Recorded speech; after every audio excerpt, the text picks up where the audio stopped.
Hey guys, Argent here. Been trying to do this video a couple times and it's difficult because there's just so much to talk about, so this may go long or I may have to make a second one. So this is a character profile of Daenerys Stormborn, the Unburnt, the Mother of Dragons, the Breaker of Change, the Khaleesi of the Great Grass Sea, the Slayer of Lies, the Bride of Fire, the Dragon Queen, the Daughter of Death, the Child of Three, the Silver Lady, the Silver Queen, Maisha, Mother, um, Targaryen. She is a special snowflake. She is the most special of special snowflakes. She is the most divisive, probably, character in Game of Thrones. And I find her a paradox. I have a very definitive opinion of her, but I don't really understand what the purpose of her character is. Unlike, say, Jaime, Cersei, and Tyrion, which very clearly are supposed to like embody different aspects of their parents, and are supposed to serve as kind of ironic inversions of expectations. Like with Tyrion being more like his father and Jaime being more like his mother, despite the fact that Tywin won't acknowledge Tyrion, but he will acknowledge Jaime, who wants nothing to do with him. Like, that makes sense. Daenerys, I don't even know why she's in the show or in the books, because she has nothing to do with the main storyline. Her chapters and her part in the show is just some random bullshit on another continent. Um, the funny thing is, I did this video in part because a guy who posted, very kind comments by the way, so thank you for that, said do a video on Daenerys Targaryen, the most unrealistic character in the show. The funny thing is, to some extent, she's the most realistic character in the show, and I will get to that in a minute. It's kind of hard to know where to start, so I may have to do a couple videos on this, because she has the most politics behind her. So as I said, I think we'll just start with the fans. She is the most controversial character, the most divisive character, because there are characters nobody likes. Nobody likes Joffrey. Everybody hates him. Everybody hates Sansa. Sansa's probably the most hated character. Um, Everybody loves certain characters. Everybody loves Arya. I don't really like Arya. Everybody loves Jon Snow. There's a bunch of characters that like everybody loves. Then there's characters who are divisive, which about half the fan base likes and half the fan base hates.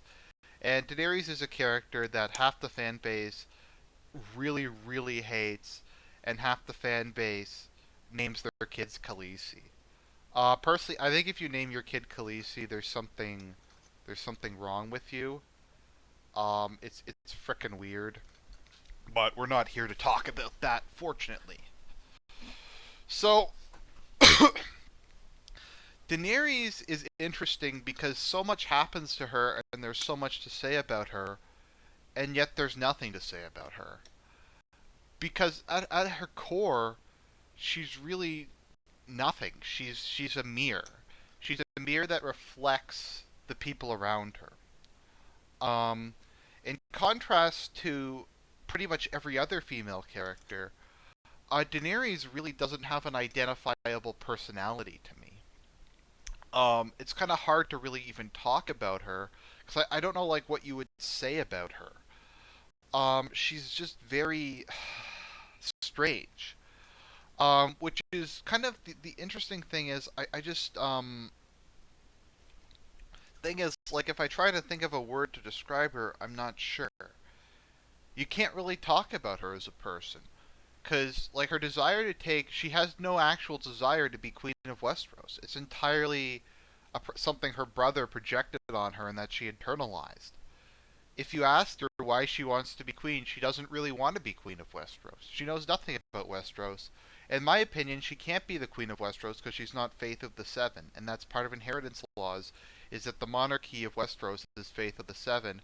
Daenerys has no religion. And of course she doesn't have a religion because she doesn't have a personality. She doesn't have a sense of self. She's an empty void that the people around her project onto. So you can't really talk about her as a person. You have to talk about the people around her and her kind of position in the narrative, as it were. So Daenerys is a character. I'm not sure if she's supposed to be satirical or serious. I find it very hard to tell, because on one level she is a Mary Sue. She is like the ultimate Mary Sue, like everything. And I'm not one of those TV tropes guys who just, um, in my view, demeans every work of fiction by reducing it to like some mechanistic, reductionist parts. But there are certain tropes that do show up again and again, and she is a Mary Sue. I mean, let's look at it. She's the last member of a dying race. Check. She has dragons. Check. She has weird, unexplained magical powers. Check. There's a prophecy about her. Several prophecies, and they're vague, and they do whatever they want. Like, just weird stuff happens to her. Like the random lady in the mask they never explain. Like, what the hell is that? She's the most beautiful character in the world, and I actually don't care that she's beautiful. Emilia Clarke is a stunning woman. I think that's why a lot of people like her, and I'm not going to criticize that because I like attractive people. I'd rather watch a show where everyone's unrealistically beautiful than a show where people are normal looking. Especially as like a heterosexual male, I do appreciate that. So that I'm not complaining about that. I'm just saying, as part of her overall Sue-ness, in particular, her silver hair and violet eyes are part of that. To me, though, the definitive part of a Mary Sue is Mary Sues don't really have agency. They don't really have control over their lives and their actions. Stuff just happens to them, or people do things for them because they're so special, but they've never done a damn thing to earn being special. They've never shown any initiative. They've never made a name for themselves. Like Tywin Lannister is a dick, but he's worked hard for everything he's done, and he has a lot of positive traits that have enabled him to have success. Daenerys doesn't really have any. Things just kind of happen to her.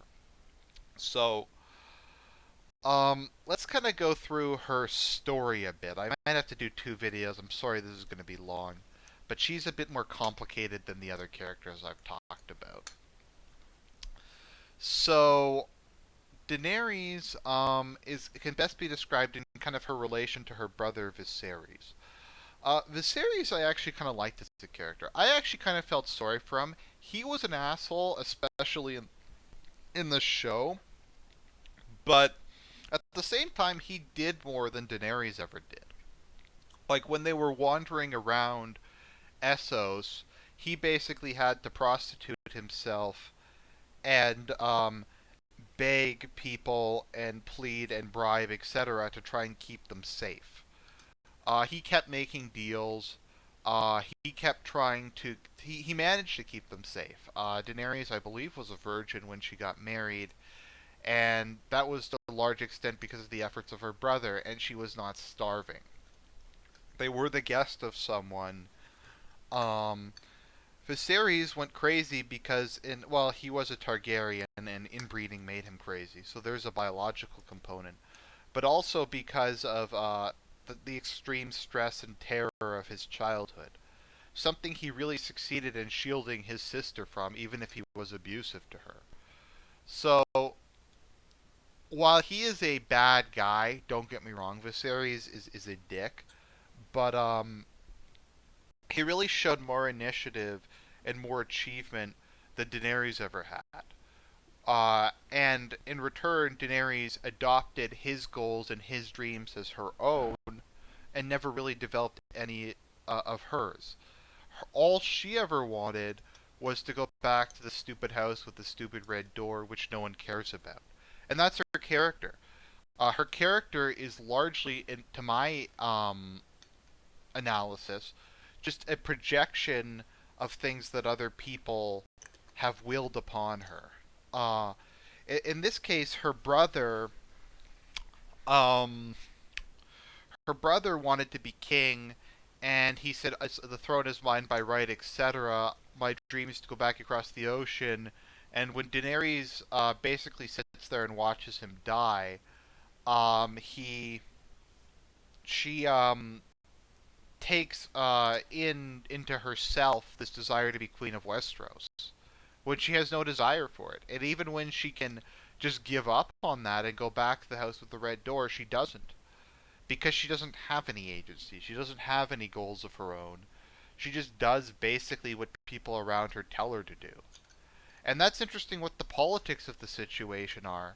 Because she's like a hero to feminists for some reason. And I'll probably, you know what, I'll do a second video about her whole Queen of Marine thing. This is kind of, I guess, this is like on season 1 and before. Um, but her entire life is largely men telling her what to do and doing things for her. So I don't understand why she's a feminist icon. Because, like, her desire to be queen is solely dependent upon her brother's wishes and internalizing that, and she doesn't want it. And she has no desire to be queen. She has no skills that would enable her to be queen. She has no training to be queen. She can't be queen, in my opinion, because she's not Faith of the Seven. And to be the king of Westeros, you have to be Faith of the Seven. That's just how the inheritance laws work. That's how the culture works. So no, she doesn't want that. She just basically wants to go to Westeros and get revenge on people who took something away from her that she doesn't care about. So she's willing to go there and kill like hundreds of thousands of people and devastate cities and stuff, because to fulfill some dream of a brother she hated and feels kind of guilty about. That's messed up, man. That's not agency. That's not like being like maybe I guess because she's most of the people she's gonna kill are males. That makes her a feminist hero. I don't know. So we have that. Then she marries Drogo, and she just integrates into Dothraki culture, and she adopts all of that, and she identifies completely with her husband, and she tries to adopt Dothraki culture, and she tries to become a Dothraki because she doesn't have a personality of her own. If you notice, her personality is dependent on whatever male character is dominant in her life.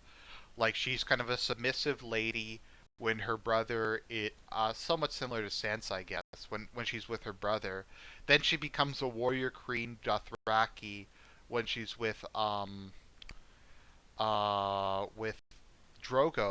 Then she becomes like a virtuous Rhaegar wannabe when she's with Jorah and eventually Barristan, and she basically just does whatever the male character tells her to do, and she doesn't really do anything. Like if you look at most of her conquests, with the exception of double crossing the slave dealers, most of that was done by other people.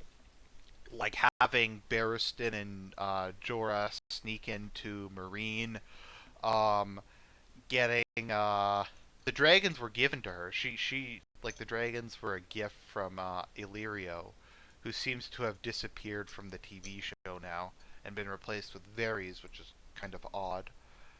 But no, I mean, like, what else can you really say? Her personality completely changes. She goes from being wrathful to being barbaric to being honorable, solely based on the advice of people around her.